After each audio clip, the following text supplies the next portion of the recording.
Olá a todos, sejam muito bem-vindos às Histórias Clínicas. Em destaque no programa de hoje vão estar as perturbações relacionadas com o uso de álcool. Para isso convidei alguns colegas meus e vamos conhecer no terreno uma instituição de apoio a estes doentes. Conto com a presença habitual da doutora Síria Pereira, médica especialista em psiquiatria. Olá Síria, bem-vinda. Olá André. Síria, o álcool é de facto um fenómeno universal que não nos podemos afastar dele e que socialmente é aceito, não é?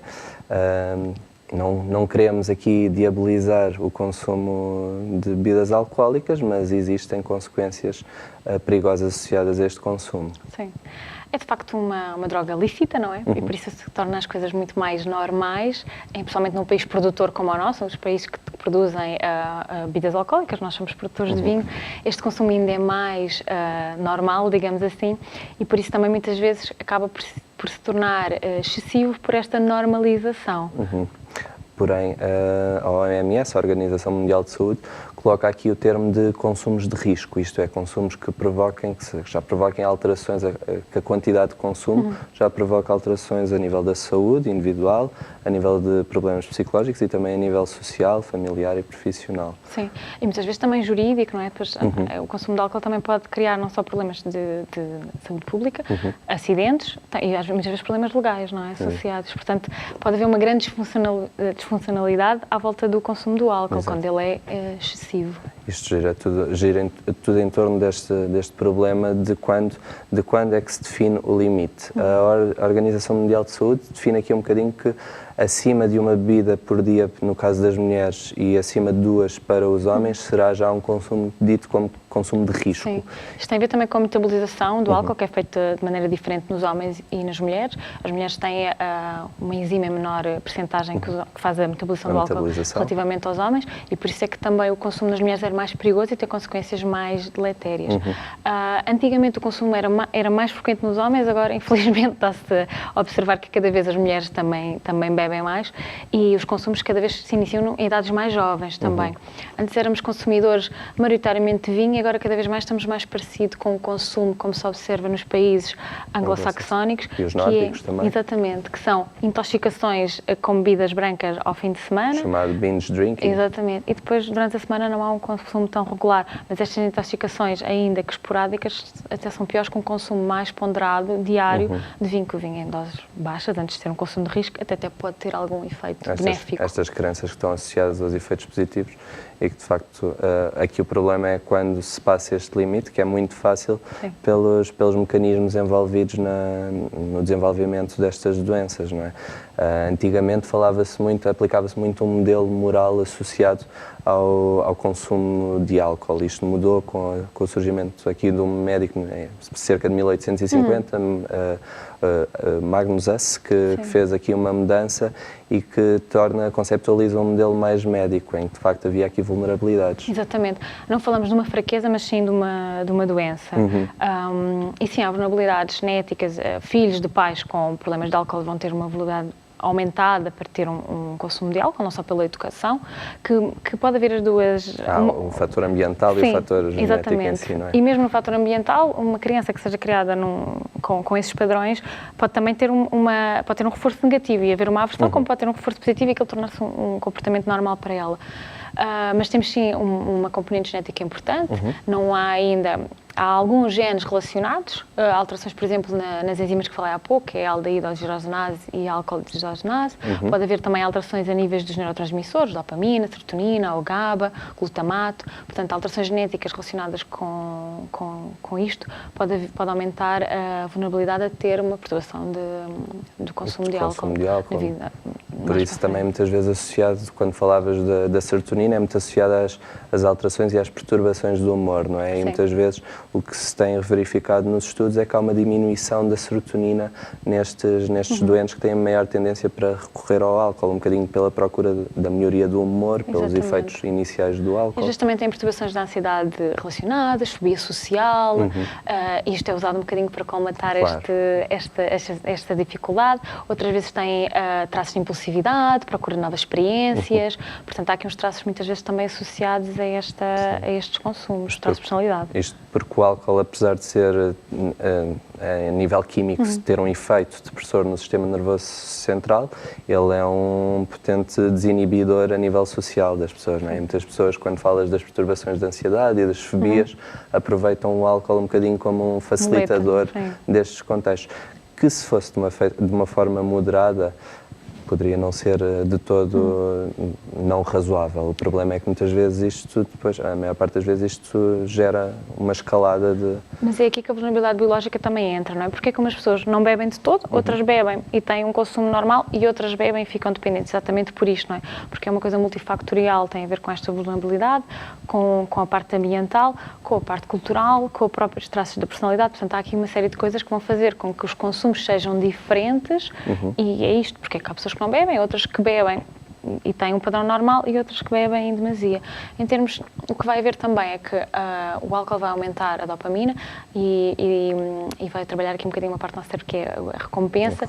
E, portanto, há esta procura por esta sensação constante. E quando não existe o consumo, depois há os sentimentos de craving. Portanto, também há não só o reforço positivo pelas sensações, como o evitamento do reforço negativo do craving. E quando falamos de craving, falamos daquele desejo intenso de consumir, neste caso de consumir álcool, não é? Quando a pessoa não está a consumir, há vários mecanismos que surgem aqui, nomeadamente a dependência, a dependência que vai surgindo não só pela tolerância que o álcool vai tendo no organismo, não é? Cada vez sabemos que as doses vão tendo de ser maiores para obter o mesmo efeito. Tolerância é isso, não é? Exatamente. O consumo tem que ser cada vez mais elevado para obter o efeito que se tinha no início. Isto serve para outras drogas também. Depois falávamos do craving, deste desejo intenso de beber, quase incontrolável, quando não o estão a fazer, quase de certa forma uma compulsão, como já falámos em situações prévias destes mecanismos de recompensa, o que eles ativam são estas compulsões a nível neurobiológico. E no caso do álcool também vamos ter aqui a influência no GABA, que é um inibidor em termos cerebrais, portanto também a ausência depois do consumo vai trazer estes sintomas de privação, como tu falaste muito bem. Mas isto tem que ser tudo, não é, quando se bebe, é importante perceber isto, não é? Isto não é num consumo normal social unicamente. Exatamente. É quando já estamos a falar em doses mais elevadas e quando já falamos mesmo de uma perturbação associada ao abuso do álcool. E quando falamos em privação, falamos em sintomas vários, como tremores, como náuseas, mal-estar, taquicardia, irritabilidade, insónia. Muitas vezes são sintomas que surgem e que começamos a perceber aqui que existe, de facto, um problema associado a estes consumos. Exatamente. E que faz com que os doentes depois consumam, porque a ingestão de álcool faz com que estes sintomas depois desapareçam, não é? E é nos períodos de privação que estes sintomas se agravam, não é? E aparecem. E por isso é que os doentes, é isto que eu estava a falar, não só têm o reforço positivo de quando consomem, como também anulam estes sintomas maus da privação quando consomem. Portanto, acaba por aqui por auto-se alimentar. E depois isto acaba por ser... E tudo isto sem ter em consideração todas as consequências negativas que isto acaba por tomar completamente conta da vida das pessoas, pessoa, e já não há em conta a disfuncionalidade em termos não só físicos, não é? Porque o álcool acarreta uma série de doenças, não só a patologia psiquiátrica, mas uma série de doenças orgânicas, agravamento não só de doenças já existentes, como surgimento de novas, como vai afetar a nível familiar, a nível de trabalho. Tem uma mortalidade associada grande, não é? 50% dos acidentes na estrada são provocados por fatalidades na estrada, são provocados pelo álcool. Não é? Está muito associado a 50% dos homicídios e crimes de violência estão associados a consumo de álcool. Aumento de acidentes no trabalho também, Exatamente. 20 a 30% deles têm acidentes profissionais. Abuso e negligência infantil, violações, 30% dos internamentos em instituições psiquiátricas são por consumo de álcool. Em serviços gerais, 40% dos internamentos nos homens e 10% nas mulheres são por abuso de álcool. Portanto, há aqui um impacto muito grande. E quando falamos de internamentos em hospitais gerais falamos porque isto não tem só problemas a nível psicológico, e aqui nós falamos mais da parte mental, mas as consequências para o organismo e em termos orgânicos são nefastas de facto. Sim, esteatose hepática, doença hepática crónica. Portanto, o chamado fígado gordo. Exatamente. Gastrite, neoplasias da esófago, estômago, lábios, mama. Toda uma situação de cancros que podem surgir aqui associados a este consumo, que se calhar não é visto, e acredito, jovens que começam a consumir de forma abusiva em idades mais precoces, não pensam e não mentalizam que isto poderá vir a ser um problema deste nível, não é? Desta grandeza. Claro que sim. E, portanto, aqui quando surge a parte mais de que chegamos ao fim de vida de pessoas, vemos muita evolução de doentes e consumidores que consumiram durante longos anos grandes quantidades e que surgem com neoplasias do fígado, nomeadamente. Pancreatite, uma série de doenças. E mesmo numa escala inferior, está muito associado também a síndrome de desnutrição, déficit de vitaminas. Isto porque não só pela própria metabolização do álcool, como depois as pessoas também, o estilo de vida associado ao consumo faz com que isto aconteça, não é? E muitas vezes estes déficits vitaminérgicos podem ser causadores de doenças graves. Sim, porque muitas vezes o que acontece é que o doente começa a substituir a alimentação habitual pelo álcool. Não é? Só que são as que nós chamamos as calorias vazias. Em termos nutricionais não aporta nada. E trazem graves riscos em termos orgânicos, não é? Depois também surge aqui, curiosamente, nos Estados Unidos, por exemplo, tentaram fazer aqui uma restrição clara pela lei seca que tentaram aplicar em 1920 e que, de facto, o que se viu foi que a proibição total como forma de tratamento, digamos, em que não havia venda nem comercialização de bebidas alcoólicas, não foi por si melhor, porque a ideia também... Não, essa lei durou 13 anos, só para tu veres o quão eficiente foi, não é? Porque realmente, como a maior parte das coisas, proibir não serve, não é? O que acaba por surgir são vendas e consumos paralelos, surgimento de máfias, de outras coisas, mas as pessoas acabam sempre maneira de consumir, não? E mesmo outros países que hoje em dia têm, não lei seca totalmente, não é? Mas uma restrição do consumo, por exemplo, como na Austrália, não é por isso que eles têm um consumo inferior e não deixam de ter um problema muito grande, porque as pessoas acabam por consumir, se calhar, maiores quantidades nas horas. Na Austrália o que funciona é que a partir de uma certa hora não há venda de bebidas alcoólicas, por exemplo, e as pessoas acabam por consumir à mesma, se calhar num período inferior, ou fazem um consumo muito rápido de grandes quantidades. Portanto, a proibição em si não é maneira de tratar. Certíssimo. Síria, entretanto vamos para o terreno conhecer a intervenção que é feita pelos Alcoólicos Anónimos nesta patologia. Neste momento, como nos dizes, há sensivelmente 4 anos que está nos Alcoólicos Anónimos. Pergunto-lhe se, portanto, vai continuar nestas reuniões durante mais algum tempo, se já pensou no dia em que não precisará mais, eventualmente, de as fazer, em que ponto é que pensa que se encontra neste momento? Vou continuar a fazer. Pensa que ainda é importante para si fazê-las? É importante para mim. E isso já passou pela cabeça, é a verdade. Mas o que eu penso é que se eu deixar Alcoólicos Anónimos, eu deixo de ouvir as partilhas, eu deixo de falar de mim e isto é uma doença. Eu aprendi que isto é uma doença. É uma doença que não tem cura, mas tem uma solução. E é isso que eu procuro todos os dias nas reuniões. E em todas as reuniões que eu faço, é exatamente isso que eu quero. É manter-me sóbria e continuar a vida que eu tenho agora, porque há uma coisa que eu não quero. Mas isto é verdade. Eu não quero voltar a ser a mulher que fui há 4 anos atrás. Não quero. Eu consegui recuperar a confiança dos meus filhos, eu consegui recuperar a confiança das pessoas que trabalham comigo, e isso eu não quero perder. E como eu não quero perder, eu vou continuar a fazer reuniões de Alcoólicos Anónimos. Não lhe vou dizer até quando, eu acho que é até o resto da minha vida. Era isso que lhe ia perguntar, portanto, as suas relações familiares e também o contexto profissional mudou também para melhor, acredito. Completamente. Eu hoje tenho a minha filha que diz muitas vezes que eu sou o orgulho da vida dela. E isso não há nada que não há nada que pague. Hoje eu tenho 2 filhos, tenho uma neta e há uma coisa que eu quero muito, é ver a minha neta crescer e não quero que a minha neta me veja como a minha filha e o meu filho me viram.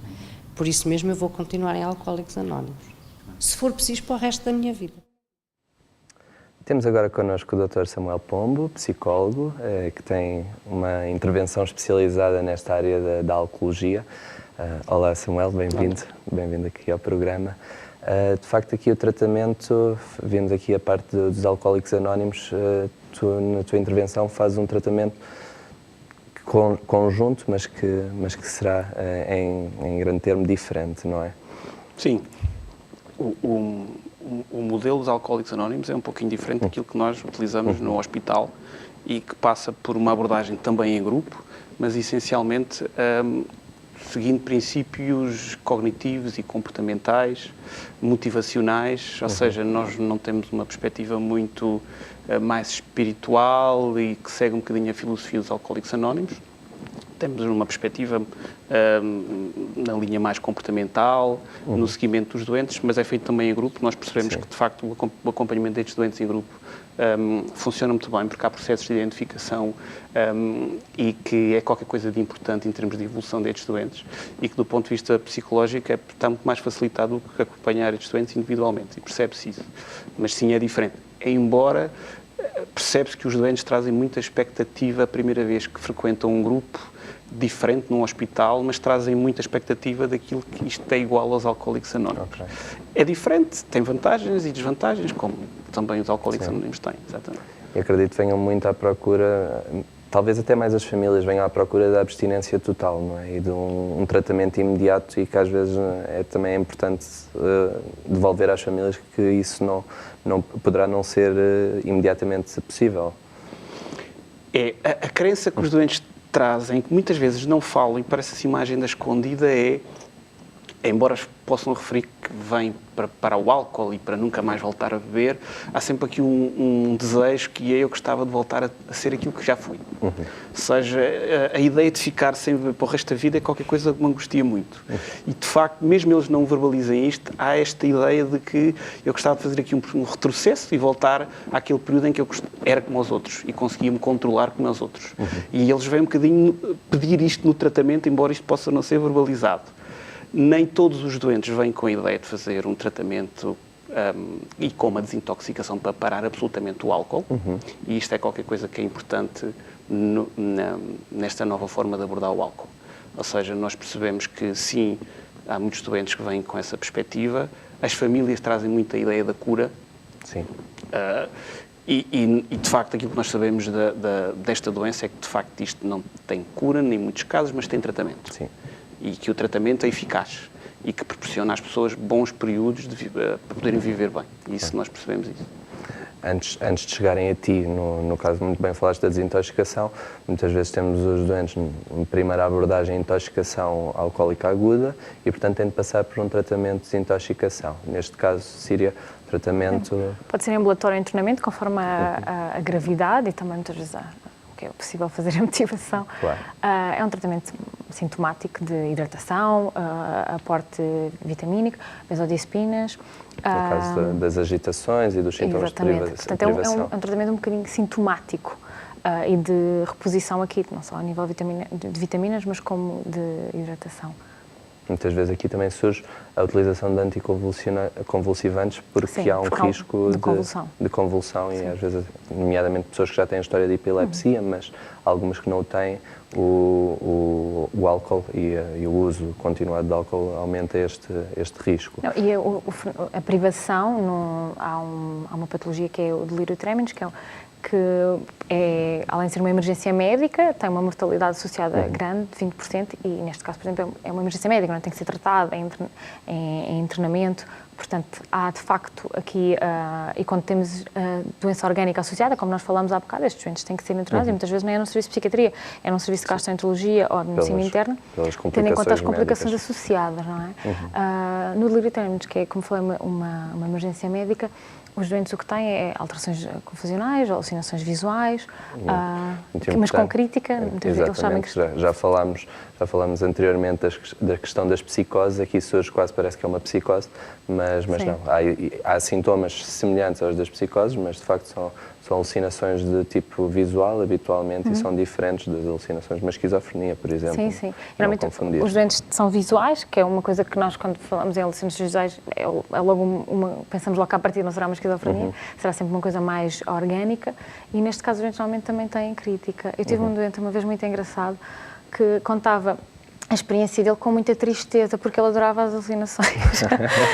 ele tinha animais no quarto, falava com eles, e quando eles desapareceram ele ficou com muita pena. Portanto, era muito engraçada a maneira como ele exprimia. Ele era um pintor, portanto, aquilo tudo para ele era vivido com alguma tristeza. Eu achei muita graça. Daqui, entretanto, passamos para a parte do tratamento mais cognitivo-comportamental, mais psicológico, e aqui surgem, tu falavas há bocado da entrevista motivacional, que é importante a nível da motivação do doente para se tratar. Sim. Nós seguimos na abordagem clínica, e isto é qualquer coisa que hoje é mandatório, seguir aquilo que são os princípios da filosofia da entrevista motivacional. Ou seja, não julgar o doente, aceitar aquilo que o doente traz, não o criticar, porque está muito vigente a ideia de que aquilo que promove a mudança é, se eu a determinada altura fizer sentir mal o doente, eu vou forçá-lo mais cedo ou mais tarde a mudar. E este é um bocadinho o princípio que as pessoas têm, que fazem palestras morais sobre porque é que a pessoa tem que mudar, bombardeiam muitas vezes os doentes com as consequências que poderão ter, com a ideia de que isto promove a mudança. Aquilo que percebeu e a investigação mostra é que é precisamente o contrário. Ou seja, isto paradoxalmente não promove a mudança, mas inquista mais a pessoa naquele comportamento. Então nós temos essa filosofia de criar uma relação de bem-estar com o outro, para que a mudança ocorra naturalmente e que nós possamos ajudar a pessoa nesse processo. É importante perceber em que fase é que o doente está também, não é? Deste período, desta entrevista motivacional, não é? Na sua grande maioria, os doentes aparecem naquilo que nós chamamos de um estado de ambivalência.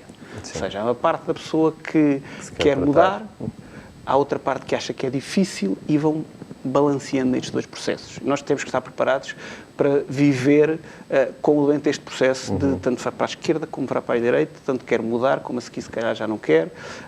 E esta é a dificuldade às vezes de seguir este tipo de doentes, de respeitar esta ambivalência e às vezes basta nós pensarmos um bocadinho porque é que é tão difícil às vezes fazer tão pequenas mudanças na nossa vida, fazer uma dieta. Não é? E percebe-se porque é que às vezes é tão difícil fazer mudanças em doenças eminentemente físicas, porque o alcoolismo é uma doença eminentemente orgânica, e se vocês falavam das consequências, e é qualquer coisa que é muito importante, principalmente para quem trabalha na psicologia, perceber que é grave. O quadro de privação do álcool é grave, o quadro de privação físico mata. Sim. Um quadro de alucinose é qualquer coisa que às vezes é angustiante, as zoópsias, estes bichos no braço, e que fica angustiado e que percebo que aquilo é qualquer coisa que eu tenho uma crítica, aquilo angustia muito. E no acompanhamento psicológico nós temos de ter essa consciência, ou seja, perceber que esta é uma doença que tem que ter também um acompanhamento médico. Se calhar nós somos um bocadinho influenciados porque apanhamos uma franja da doença que é uma franja mais grave, que é aquela que temos acesso no hospital, que é uma minoria da doença. Não é? Apenas uma pequena parte dos doentes procuram ajuda nos serviços de saúde. Estima-se que cerca de 1,8 milhões de portugueses que sejam consumidores excessivos de álcool. Nem todos eles chegam aos serviços hospitalares e ao tratamento. Portanto. Sim, a grande maioria. A grande maioria não procura ajuda, mas também sabemos que existe mais ou menos um terço que tem aquilo que se chama as curas espontâneas. As pessoas param de beber por sua autorrecriação e ficam bem, não é? Por muito tempo. Mas, de facto, sabe-se hoje que há uma grande maioria dos doentes que não procura ajuda, pessoas que têm problemas que não procuram ajuda, também porque a expectativa que têm dos tratamentos é que as vão obrigar a parar de beber. E isto é qualquer coisa que é muito importante no tratamento hoje e até no tratamento psicológico, que é para acompanhar a pessoa, a pessoa não tem que estar disponível apenas só para parar de beber. Os tratamentos orientados para a abstinência são apropriados em algum tipo de doentes, noutros não. Sim. E acompanhar um doente, por exemplo, num processo de redução, num processo de controle, é qualquer coisa que hoje já vem nos guidelines da intervenção com estes doentes. Exatamente. Faz aqui uma redução de riscos, não é? Em vez Nessa de linha. Há aqui algumas estratégias a nível farmacológico com que nós também podemos intervir que ajudam nesta parte da redução e de tentar a abstinência destes doentes, não é? Temos, por exemplo, o acamprosato ou outros fármacos, não é, Síria? Tens fármacos aversivos também, não é? Que a pessoa pode, ao fazer o consumo de álcool, aquilo é bastante agradável, porque tem a ver um bocadinho com as enzimas que estão relacionadas com a metabolização do álcool. Ou fazemos também medicação que está aqui mais relacionada com os opioides endógenos e que por isso vai fazer com que o craving seja a privação não vai ser tão dolorosa. Tentar regular os mecanismos de recompensa que muitas vezes estão desregulados nestes doentes. Mas acho que é fundamental, na parte, claro, da intoxicação tem que ser uma abordagem mais médica, mas depois o seguimento, o acompanhamento psicoterapêutico é fundamental, porque tem que se mudar aqui as cognições para que este tratamento tenha sucesso. Sim, e depois surge aqui também a questão da prevenção das recaídas, como estávamos a falar, que muitas vezes o que acontece é que identificamos nestes doentes fatores sociais e ambientais que são altamente facilitadores de uma recaída, e tu muito bem falavas que uma grande parte mantém a abstinência, mas há uma grande parte que vai ter pelo menos uma recaída ao final de um ano, não é? A regra é recair. Tem que se preparar os doentes para isso também, não é? Que eles não gostam. Sim. E essa é a grande dificuldade. E aí é em que a parte do trabalho psicoterapêutico é essencial, que é o trabalho de prevenção da recaída, que pode ser feito pelo psicólogo, pode ser feito pelo enfermeiro, pode ser feito pelo médico psiquiatra, ou seja, e é um trabalho essencial. O que acontece é que muitas vezes os doentes não gostam de falar sobre a possibilidade da recaída e muitas vezes também os próprios técnicos não gostam de falar sobre isso, pelo aquilo que possamos comunicar, não é? É quase assumir a falha aí, É, exatamente, muito por aí. Portanto, já mexe também com questões dos técnicos em si. É, exatamente. Se eu estou a falar sobre isto é porque não acredito muito nisto que estamos aqui a fazer os doentes. E os próprios doentes também não gostam de falar sobre isto, não é? Porque há muito esta ideia de que falar sobre as coisas aumenta a probabilidade delas acontecerem. Samuel e Síria, entretanto, vamos continuar a conversa, mas para já vamos para intervalo.